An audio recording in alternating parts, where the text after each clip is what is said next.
James 1 verse 26-27 says this.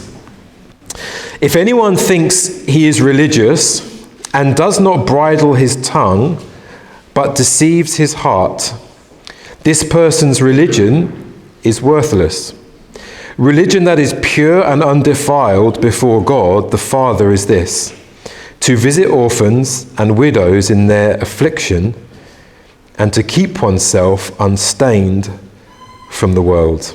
James starts this passage by saying this: if anyone thinks he is religious, and for us to be religious is generally a negative thing to say. If someone says, "Oh, you're so religious," they're not complimenting you, just so you know, because into our day, religion is not seen as a good thing. But for James here, religion is not a negative thing. It's not even really a positive thing. It's just a statement, really, of how you work your spirituality out. There are two different words that the New Testament uses for this. There's the inward spirituality, and then there's this word, the religion, that speaks about the outward way in which you are spiritual. And for us as a church, is a really important question as to, is our religion, is how we work out our spirituality true? Is it effective? Is it real? Have you ever wondered that? How real is my faith? I wonder this sometimes in church. I love worship. It's one of the highlights of my week. And I get kind of 10 minutes into worship and everything just begins to fit into place again. Everything's like right with the world. Like, I can see things from God's perspective again. Things that were troubling me on Sunday morning at 8 a.m. are not troubling me in the same way at 11:30 a.m. because I've been in God's presence with God's people. But I often wonder this: how true are my emotions towards God? You ever felt that? Like, am I just excited because the worship was great and it was wonderful today? Or is there how godly is that emotion? Is anyone connecting with me here? Like, just feeling like, am I just enjoying this because it's just a great moment? It's not bad in itself. How much of that is of the Spirit, true religion? And it's a question that we've got to ask as a society and as a city, because our city is pulsating with desire to be spiritual. We are increasingly desiring to be spiritual as a city. Our kids now, they get taught how to meditate. Literally, our kids at our primary school. It's a very mainstream C of E Anglican primary school, and they are taught how to meditate. There's a Confucius Center there. Because Eastern philosophy and Eastern worldview is kind of soaked through everything now, where there is this it's monetized on the high streets everywhere you go. Every type of yoga you can imagine, trying to help you tap into a new, better, more spiritual you. Psychedelic drugs apparently are increasingly being used, increasingly in the mainstream, if you just see, because there is this desire and this hunger for psychedelic, transcendent experiences that are spiritual. We are aware now that we are spiritual beings. How do we connect in with that? And so the question for us as a city, and if you're not a Christian here today, the question I want to pose to you is, how do you know the spiritual experiences that you are seeking and the ways in which you are trying to tap into your spiritual life? How do you know if they are genuine? How can you test them? Is there an objective test beyond how you felt? And this is where James is pressing us here. He's pressing us to think quite clearly and objectively about the kind of religion, the kind of spirituality that we work out. And he polarizes things for us. He says there is a religion that is worthless, and there is a religion that is pure and undefiled. Look what he says here. If anyone thinks he is religious, does not bridle his tongue, but deceives his heart, this person's religious is worthless. He was preaching this in Jerusalem, one of the most overtly religious cities, with religious symbols all over the place. He doesn't hold his punches. He says there are some forms of worship that are worthless. And then he says religion that is pure and undefiled before God, approved by God, is this. So we need, I would suggest, to take a close reassessment of our lives and our spirituality, just to check that James's assessment and the Lord's assessment be like, this is pure and undefiled. Because there might be areas where actually yes, and areas that might be actually no. There are whole industries, I want to suggest, when you take this assessment that comes up, that are actually built around a false religion, that are not actually true. And so I want to just talk about this for a few minutes. And what I want to do very short, very briefly is just kind of contrast three things that James says, but that contrast true religion from modern spirituality. And then I'm going to pass over to Ian. So very briefly this. The first thing that James highlights for us here is that true religion is related to a personal God. Modern spirituality's diagnosis of our problem is basically that we haven't tapped into the real spiritual us, that there are unreleased potential within us. There are sources of power out there that we haven't tapped into. And James says that our spiritual problem is that we have not connected with a personal God who you can actually know as Father.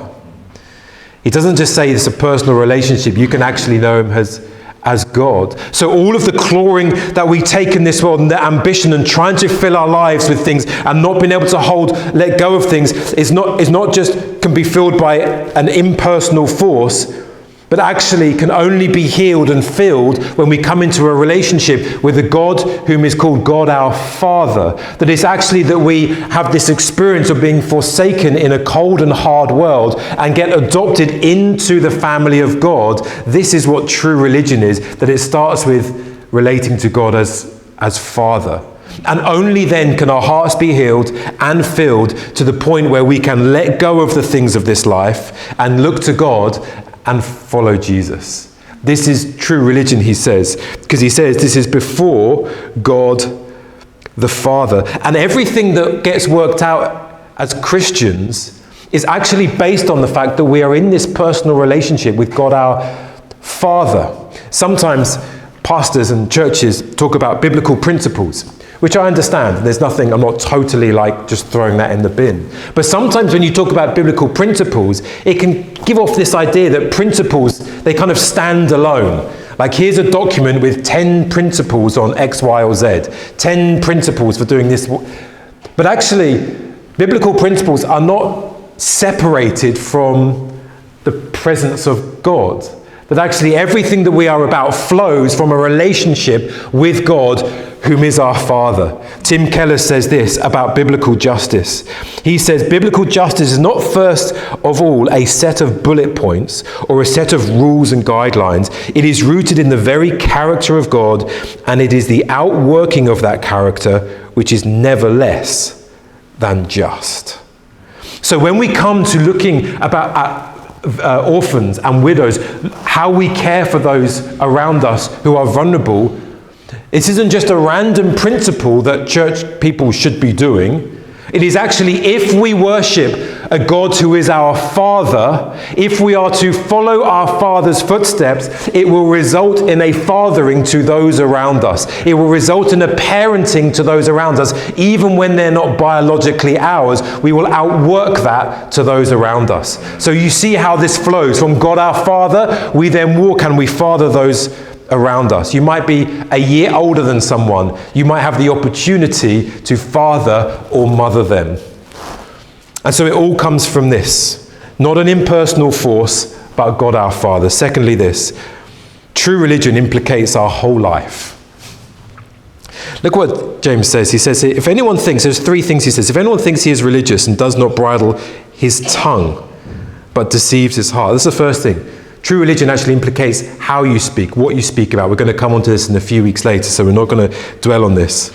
Then he says, religion that is pure and undefiled before God is this, to visit orphans and widows in their affliction. That is those who are vulnerable, those who cannot help themselves.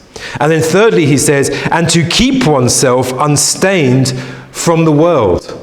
So every single aspect of our life is affected. We're called to engage in the world, to fully throw ourselves into the needs of our city, and yet at the same time, we are to keep our guard up from the posture of the city so that we may stay unstained from the motivations and the impulses of the city, at the same time as throwing our life into the city. So you can't quite pin this down. Every which way you look, your life is implicated, which is different to modern spirituality, which essentially says, Here is a way, and you might have to pay a subscription, or your lunchtimes might be taken up doing this, but here is a way in which you can tap into the spiritual you. You can become a better, more fulfilled spiritual you through this. It is essentially just adding on something into your life to make your life better. And true religion says if you're going to walk before God our Father, it is going to implicate every single area of your life. Nothing will be left untouched.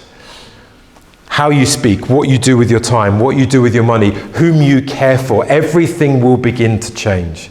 James Munford wrote in The Spectator over lockdown about his church, which is symptomatic of many churches. Churches who talk about being spiritual and not religious. And we're a type of church that would say, we're not religious. We're not about rules and regulations, we're about relationship. And he has something to say about this, and it's an interesting critique. He says this: looking back, I think we paid too high a price. Spiritual but not religious was a mistake. Why? Because by opting for it, my church smudged out faith's real attraction. It missed the opportunity to hold out something radically countercultural, a much needed alternative to spiritual consumerism. It's interesting. True religion does not just play into your consumeristic impulses, which I have in my heart. Hey, if I could get salvation and spirituality Tuesday 12:30 till 1:30 for £20 a week, I might do that. Yet true religion says no, every aspect of your life is going to be implicated. So you come to Sunday church, how might you assess whether this is a true experience of God or real faith? How is your life being increasingly changed on a Tuesday and a Wednesday and a Thursday? Is how you view your life outside of Sunday being slowly changed and oriented about the priorities of the kingdom of God? Hallelujah. Thank you, Mpume. Lastly, and then I'm going to invite Ian up. True religion serves those who cannot help themselves. Verse 27, religion that is pure and undefiled before God the Father is this: to visit orphans and widows in their affliction. For James in his day, they did not have institutions like we have them. They didn't have social care, councils, government. They didn't have benefits like we have them.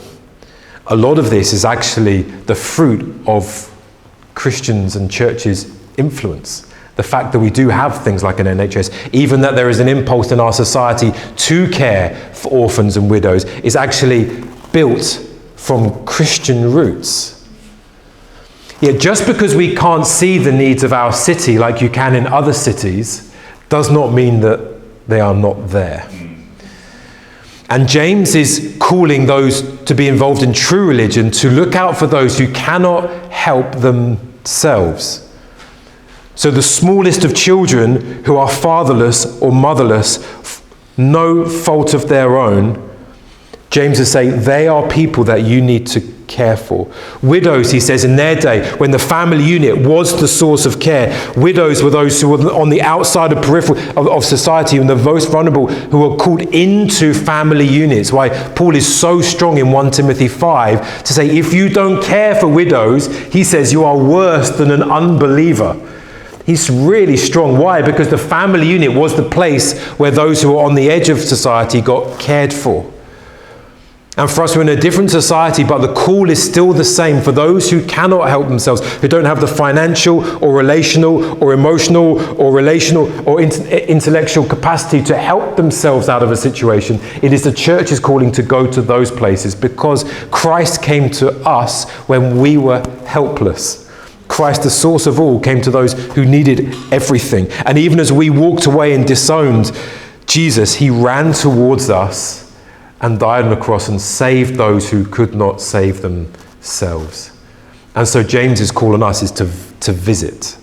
Visit is not an amazing translation for today because it has this idea of like there are orphanages out there potentially. You go visit on a Tuesday afternoon and then carry on with the rest of your life. The word here is actually to do with looking out for. It's this idea of watching for, looking. It's a conscious awareness of those who are needy and those who are vulnerable. They need your help. So there's an active process by which we as God's people need to watch and learn about how we can serve those who are vulnerable and needy, which is